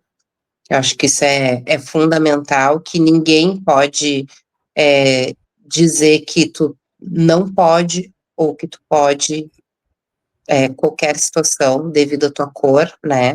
O meu filho, ele é de uma relação miscigenada, né? O pai dele é branco, então automaticamente ele saiu um pouco mais claro do que eu, porém, inacreditavelmente, mesmo o pouco mais claro dele, né? Ou bastante mais claro dele, a gente já teve que enfrentar situações as quais ele foi chamado de diferente, de escuro, né? Então, é muito doloroso isso, né? Porque não sei se, de repente, por eu sempre ser alta, grande, eu acabei nunca recebendo nenhum tipo de apelido, nenhum, pelo menos na minha frente, né? Não existia isso, mas crianças acabaram se sentindo no direito, e eu acho que essa questão da criança se sentir no direito de falar, ela vem muito da falta de educação que A vem de criança, dentro de casa. Não é a, que ela seja a falta de educação, quero dizer, não falta de educação de ser mal educada, mas a falta de educação e de orientação de pais que digam, todo mundo é igual, tu consegue entender, não é porque o teu colega tem a pele mais escura, o outro tem a pele mais clara, o outro é mais baixo, o outro é mais gordinho, o outro é mais magrinho, que tu pode te sentir no direito de, ou te sentir melhor que. Então, acho que é muito disso, né? É essa falta de entendimento de educação das diferenças, né? O preto, ele tem esse problema, e principalmente quando você é criança, porque as crianças elas são naturalmente cruéis, né? E naturalmente sinceras, sobretudo. Então, daquilo que ela tá cheia, ela põe para fora sem filtro. Então, como eu falei lá no início, xingamentos, coisas óbvias, não são xingamentos, né? Então, eu chamo meu menino de cabeção. E aí ele, por que você me chama de cabeção? Porque sua cabeça é grande. Aí qualquer coisa, quando alguém tá falando alguma coisa, aí ele bota a mão na cabeça assim, minha cabeça é gigante, mamãe. Então, aí pode parecer uma brincadeira cruel, mas o que eu tô querendo mostrar para ele é que não se importe com essas coisas, tendo em vista que você o é, né? Então, se você é magro agora, ele é muito magro, e alguém chamar ele de esqueleto, não é para ficar chateado, você é realmente magro, né? Então, receba isso de uma forma, tudo bem que se a pessoa quis lhe provocar, receba isso de uma forma que não vai lhe causar problema futuro. Né? Ou você não vai se sentir menosprezado por causa disso. Você não precisa fazer isso, você não precisa receber isso de uma forma negativa, ainda que tenha vindo de uma forma negativa. A gente precisaria educar nossos filhos dessa forma? Não. Mas isso me traz aquela educação que a gente vê nos filmes de época, onde a mãe preta, o filho está saindo para a escola, a mãe preta, se a polícia lhe parar, você baixa a cabeça, você responde as coisas com educação, você não olha nos olhos dele, você não faz movimento brusco, mas para que você tem que ensinar seus filhos a se portar de uma forma para evitar problemas, já que ele não é o problema da história, né? Então, Então, esse livro ele traz essas pequenas reflexões sobre os locais onde te colocam, os locais onde você não pertence. Tem um trecho onde o Lázaro Ramos faz algumas indagações com diretores e eles falam assim, não, cara, volta lá e faz aquilo que você que a gente colocou, que você já faz direitinho, que tá bom lá. Tipo, porra, por que eu não posso ser um galã? Né? Por que eu não posso ser um protagonista? Não, pô. Tipo, você tá querendo demais, né? Como é que é? Você tá querendo demais. Retorne para o outro lugar que nós aceitamos você. exatamente. Já te aceitamos na escola. Você não precisa ser o melhor aluno. Você já é um aluno. Não precisa ser o melhor. Você não precisa desse holofote. Né? Você está trabalhando na minha empresa. Você não precisa ser gerente. Trabalhe aí. Fica aí onde eu lhe botei. Você está bem aí. Já lhe aceitei demais aí. Não precisa ser gerente. Então, ele traz essas questões que não são questões de hoje, são questões dos anos 90, dos anos 80, 90. Mas são as questões que faz a gente olhar para trás e falar assim, tá, a gente avançou alguma coisa, né? Mas como é que a gente está hoje? Será que a discussão ainda é essa? Será que a discussão é a caixa que a gente é colocado é justamente a caixa onde a gente deve ficar? O lugar onde nos aceitaram é o lugar onde a gente deve permanecer?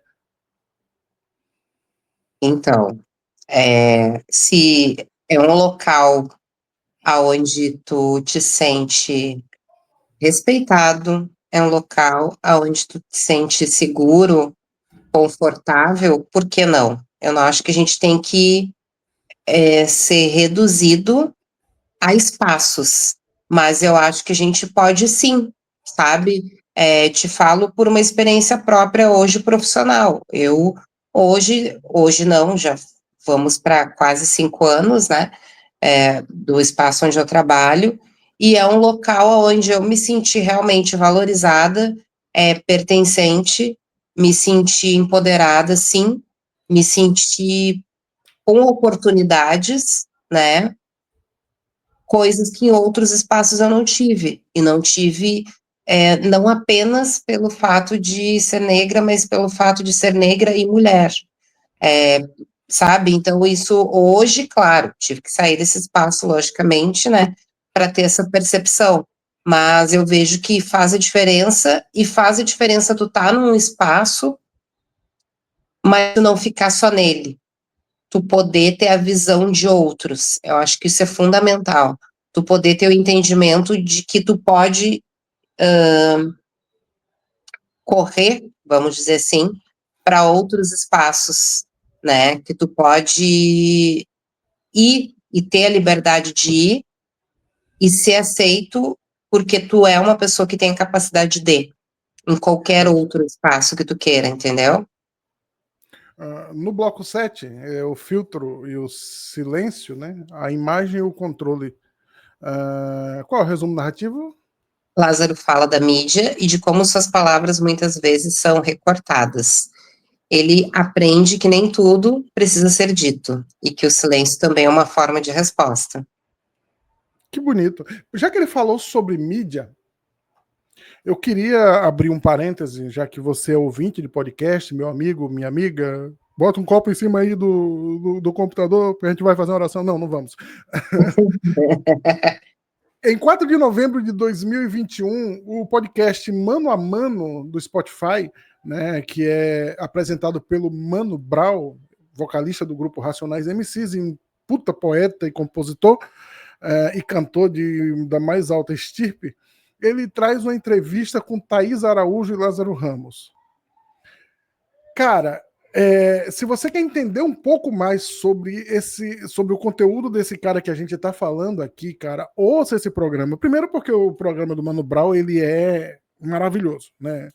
Tudo bem que tá lá no Spotify chato pra caramba com nossa trilha sonora aqui, mas fica vedando aqui lá, não aparece lá mais, mas esse programa, o Mano a Mano, é maravilhoso e principalmente por trazer essas vozes que representam a arte, principalmente, e em larga escala a cultura preta no total. E esse casal, Thaís Araújo e o Lázaro Ramos, dão um show do que é ser preto e do que é ser artista e de onde essas duas coisas se chocam na vida deles dois e como intercalar e como manter saudável a relação de artista e família, cara. É muito legal. Eu sugiro que vocês ouçam lá um programinha rápido de 1 hora e pouquinho, né? E vale a pena você ouvir, cara.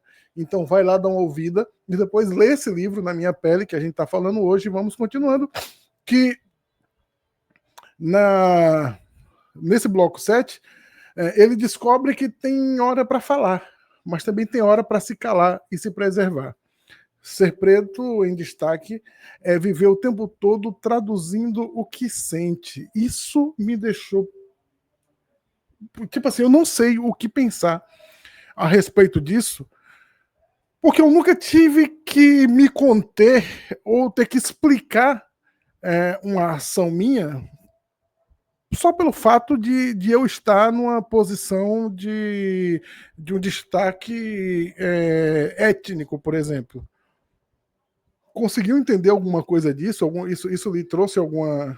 Isso me trouxe, sim, tentei colocar para coisas do meu dia a dia, né? Quando muitas vezes a gente tem que ter um jogo de cintura e tem que saber lidar com situações e pessoas,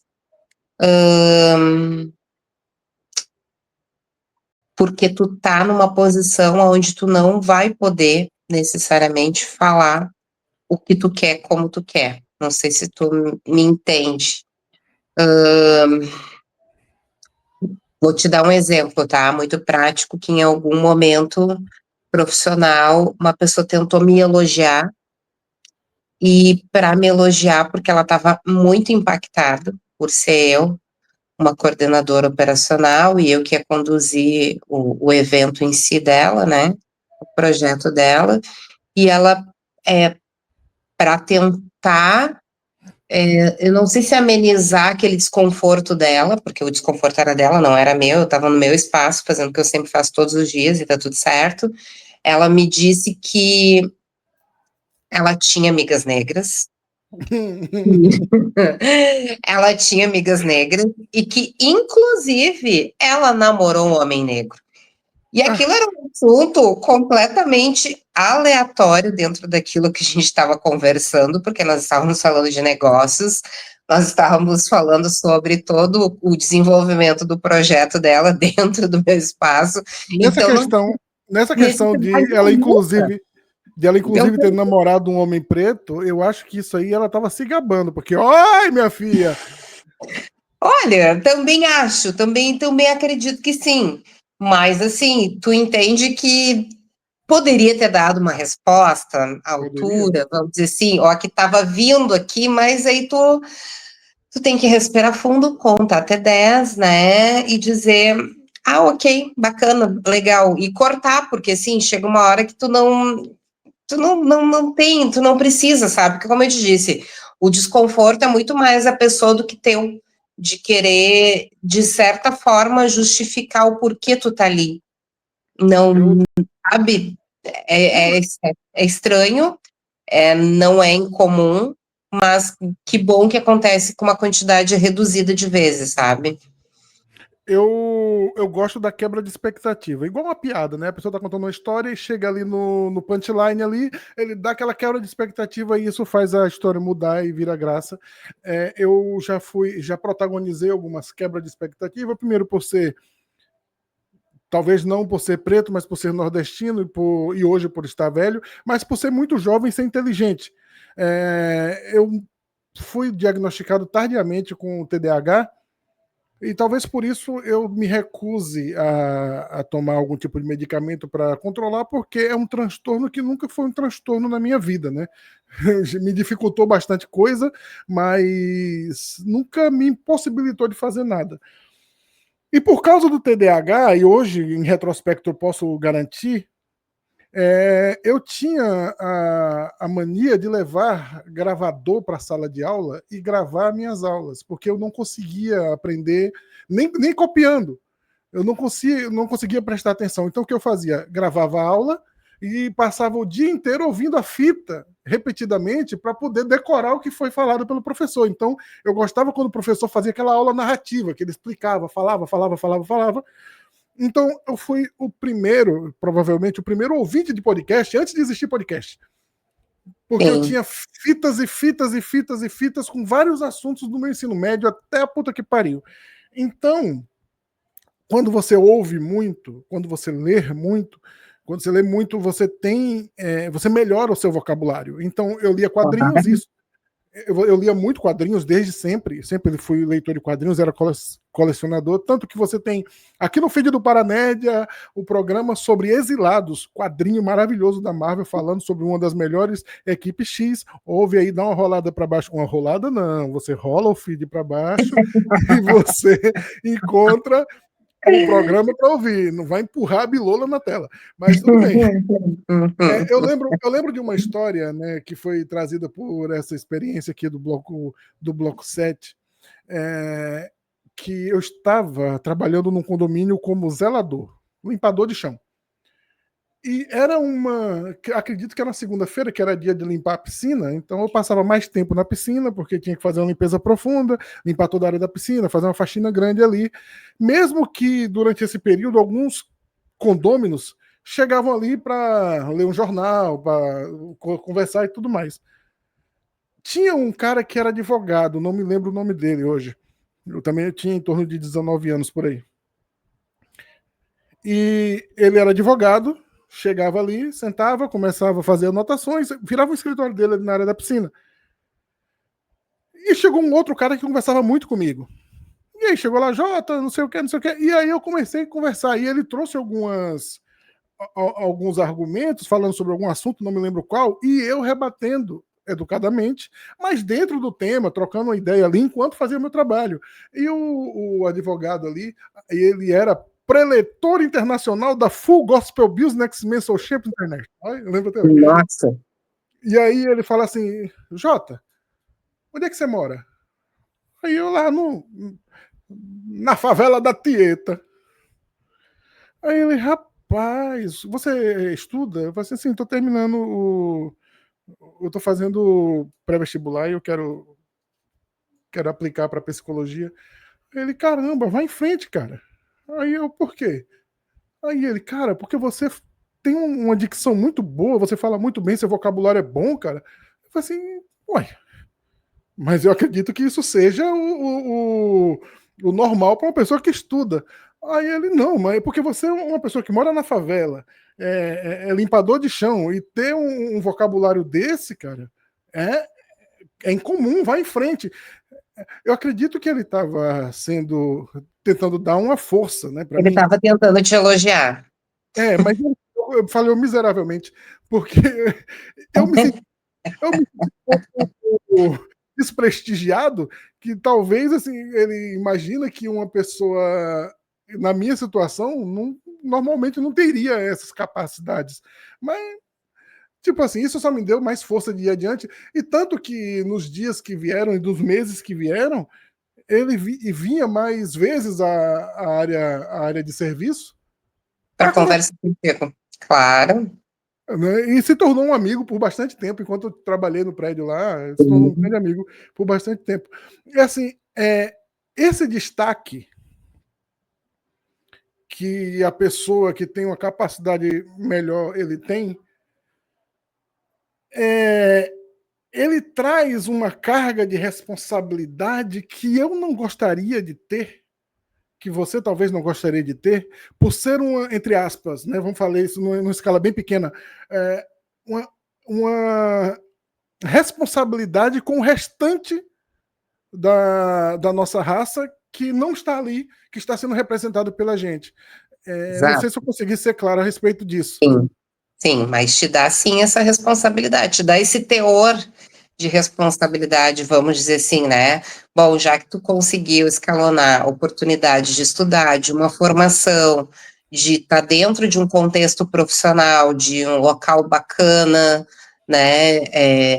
Aonde se lida ali com uma faixa de pessoas com poder aquisitivo relativamente mais alto, né? Então, automaticamente, sim, se espera sim, e não adianta, tu vai ter que entregar. Tu não vai poder entregar menos daquilo que é esperado ou menos daquilo que um dia tu entregou. Eu não posso chegar, por exemplo, no meu espaço, sei lá, com um shortinho, né, vamos colocar visualmente, né, toda uma questão, mas eu não posso chegar com short curtinho, com cropped, cantando um funk, mascando chiclete, né, então não adianta, se espera que tu vai ter uma postura para entregar dentro daquilo ali, porque tu entendeu que tu tá inserido naquele contexto, ao contrário de muitos que não conseguiram, ou nem tentaram, ou nem quiseram estar naquilo ali, que daqui a pouco, como eu converso muito isso com o meu namorado, né, que ele diz, eu não consigo entender o que atrai tantas pessoas, né, nesse contexto de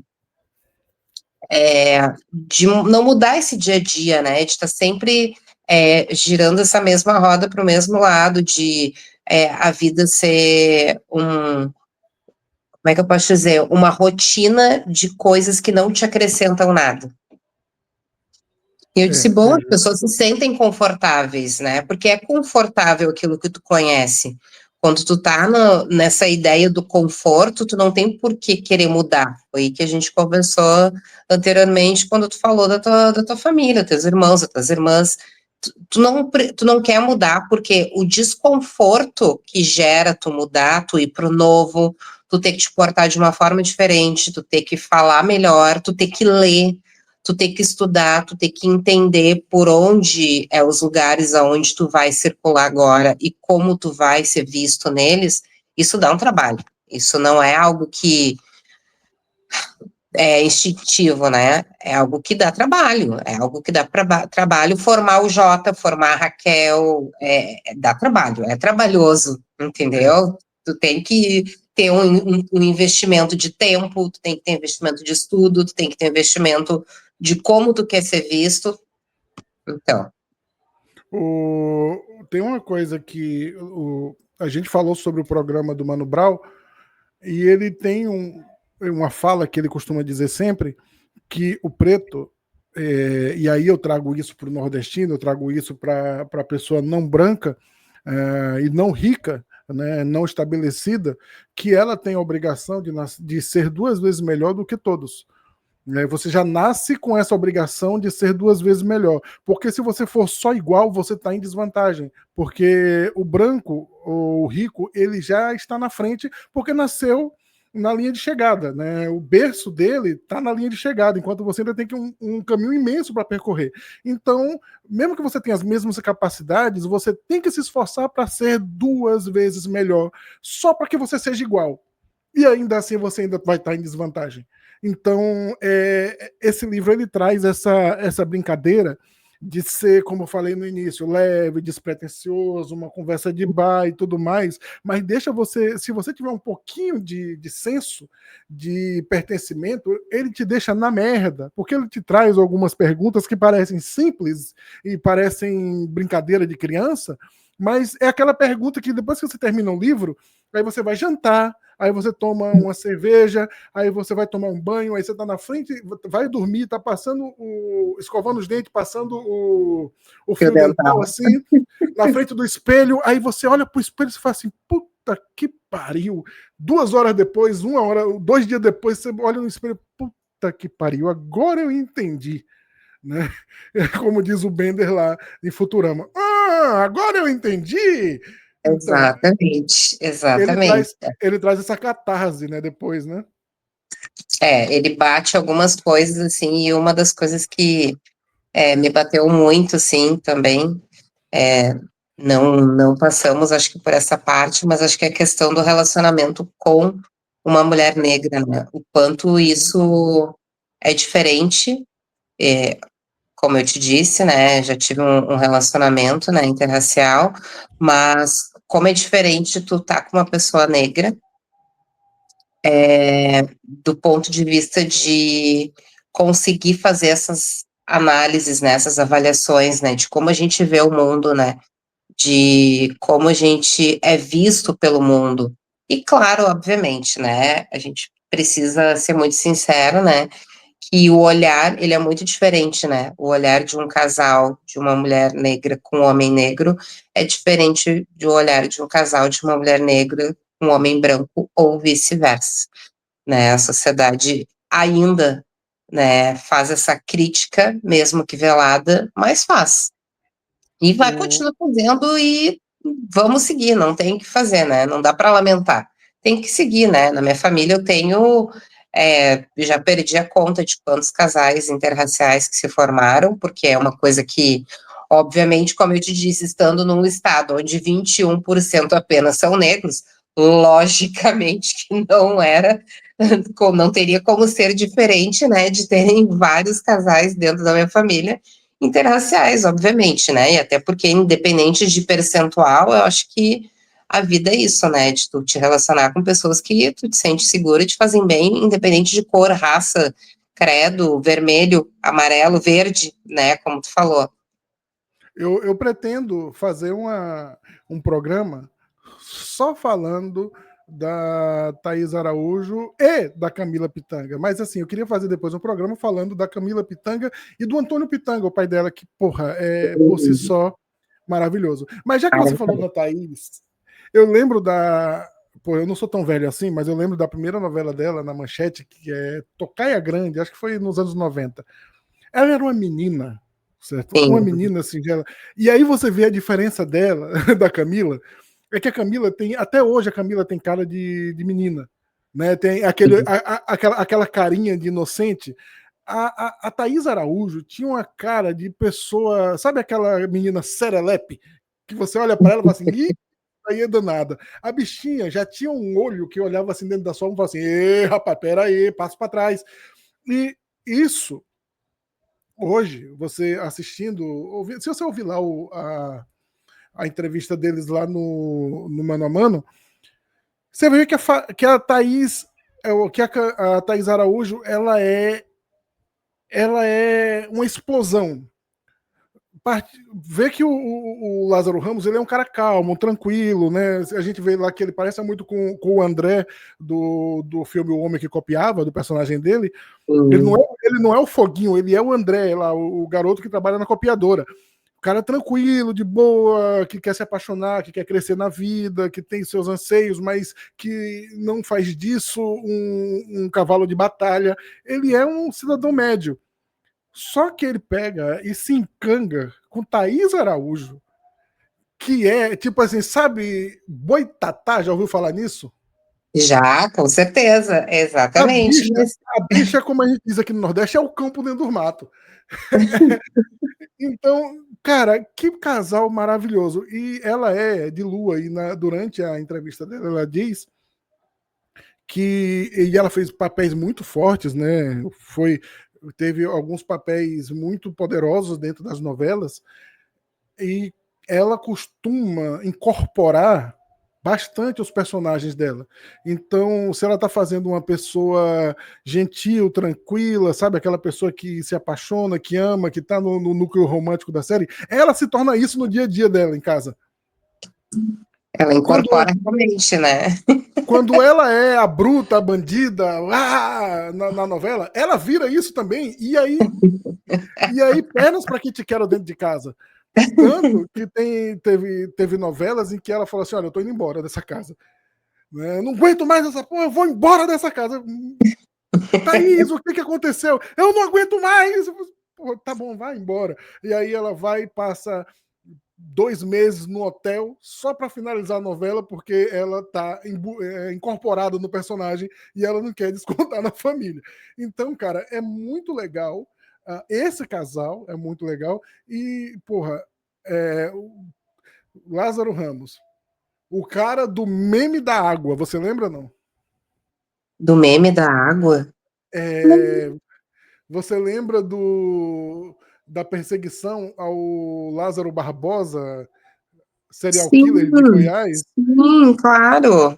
Que aí o jornalista fala assim, e fecha o cerco ao criminoso Lázaro Ramos, que Ai, aí, coitado, que aí, droga. aí o Lázaro pegou o vídeo, botou numa tela, e aí ele aqui na cozinha tomando água enquanto tá passando o jornal, e aí o cara, e aí a polícia fechou o circo contra o Lázaro Ramos, cospe a água. Eu falei assim, nossa, que legal, cara. Muito boa a sacada dele, né? Tem que ser assim, né? Porque Foi, imagina. foi rápido, foi muito rápido. E esses aparecimentos do Lázaro na mídia traz pinceladas de um cara que tem uma vivência maravilhosa, extraordinária, tem uma família extraordinária, não tenho o que falar, maravilhosa, e traz esse livro, que é o primeiro dele desse tema, que é um tesouro, é uma pérola na biblioteca. Eu acredito que todo mundo deveria ter uma cópia desse livro em casa. Não precisa ler, não. Tem em casa, torne ele disponível. Ele vai se ler para você, eu lhe garanto. Né? No bloco 8, é, eu trago o resumo, né, disso aqui, que é um encerramento poético, que ele lembra das rodas de conversa na infância, das histórias contadas pelos mais velhos e a tradição oral, como forma de resistência e continuidade. A roda é o lugar onde o tempo se dobra. O passado senta com o futuro e todo mundo aprende junto. O livro termina como começou, com histórias que alimentam o corpo e a alma. Na Minha Pele não é só um livro sobre Lázaro Ramos, é um livro sobre o Brasil. Um país que ainda está aprendendo a se olhar no espelho. E talvez o primeiro passo seja aqui: conversar, se conhecer e se orgulhar da própria pele. Na Minha Pele é o Brasil que cabe em Lázaro Ramos. A gente está chegando ao final dessa trivia e desse programa e eu quero saber de você, Raquel Flores.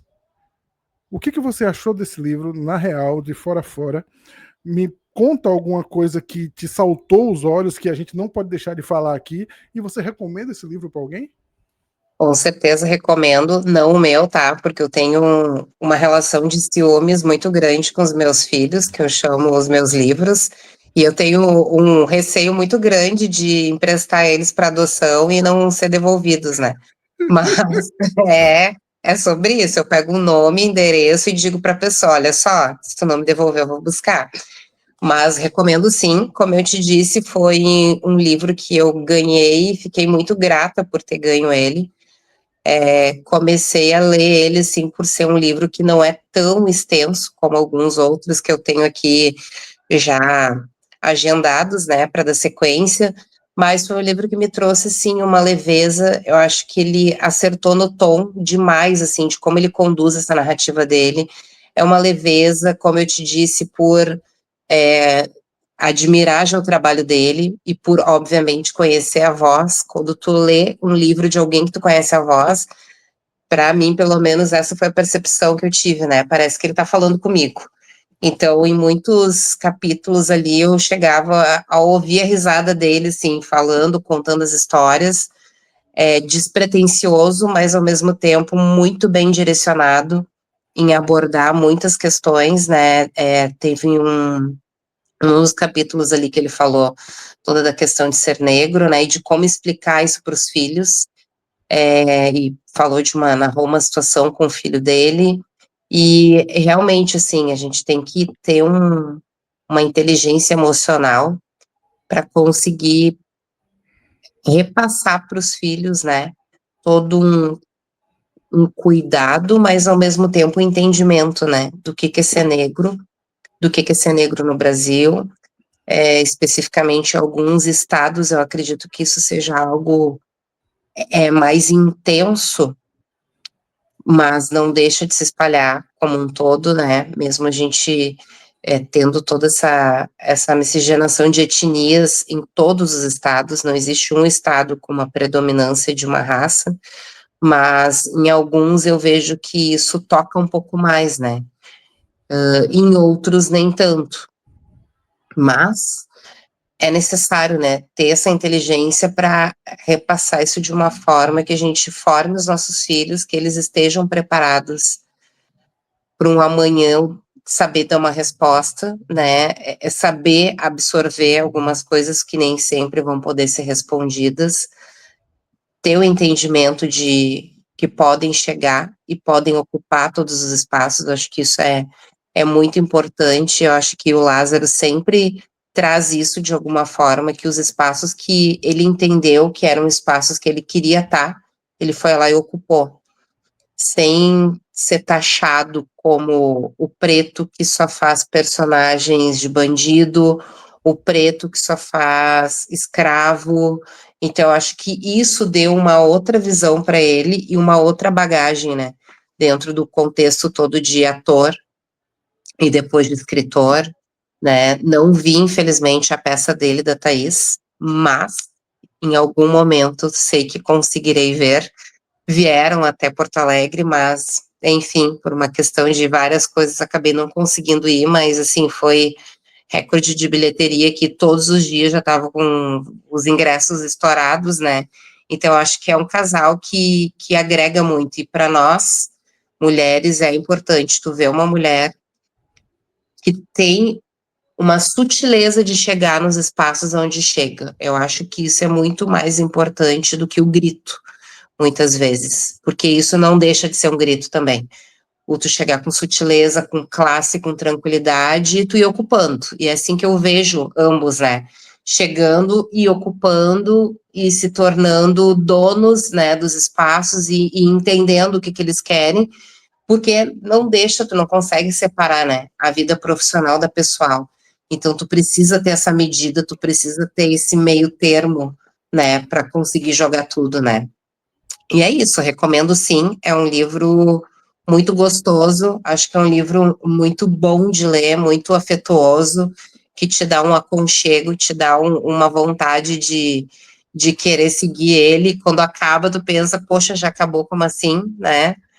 Mas me remeteu a muitas coisas, como eu falei anteriormente, minhas, né, me remeteu muito à minha história, me remeteu a lembranças, né, de várias situações, de pessoas que foram importantes para mim, e é isso, acho que cada um tem sua trajetória, e tem que ter um entendimento, tem que fazer dela o melhor possível, para te fazer feliz, independente do que tu for fazer, de como tu for fazer.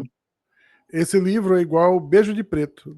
Dá um gostinho de quero mais. Exatamente. E você roubou a minha frase de encerramento, que seria que não há lugar, não há limite pré-estabelecido. Você acabou de falar no seu texto aí, tudo bem, não tem problema. Mas, de qualquer forma, me diga aí onde é que a gente te encontra nas redes sociais, como é que a gente fala contigo, troca uma ideia, né? Se você quer que as pessoas troquem ideia contigo. Claro, Então... podem, estou sempre aberta, né, e as portas elas nunca se fecham e eu acho que é fundamental, é importante, hoje eu tenho entendimento disso, né, que muito mais do que qualquer coisa na vida, as conexões, elas são importantíssimas, são elas que te engrandecem, te fazem crescer, te trazem outras visões, né, então meu Instagram é Raquel Nunes 910, podem me chamar lá, estou à disposição e vamos lá. Assim como eu te conheci, sem querer, né, num rolê aleatório da vida, a gente Olha, encontrou, podemos encontrar outras conexões, com certeza. claro. Bom, muitas vezes o racismo faz com que a gente não trilhe o nosso caminho e comece a pautar nossas ações pela demanda do preconceito. Às vezes, não seguimos adiante porque paramos nos limites impostos pela sociedade. E nós temos que caminhar mais, temos que entender a complexidade das coisas e das pessoas. Temos que ter liberdade. Exercite o olhar sem preconceber nada. E seja feliz. Lázaro Ramos, Na Minha Pele. Rio de Janeiro, 2017. Bom, gente, a gente vai ficando por aqui. Esse livro dá muito pano para manga, dá para falar sobre Muito. ele e fazer paralelo sobre muita coisa, mas está na hora do meu jantar, está na hora de bater um rango. Eu vou ali comer um camarão gostoso, defumado, e a gente fica por aqui. E tchau e benção. Tchau. Concluir gravação. Agora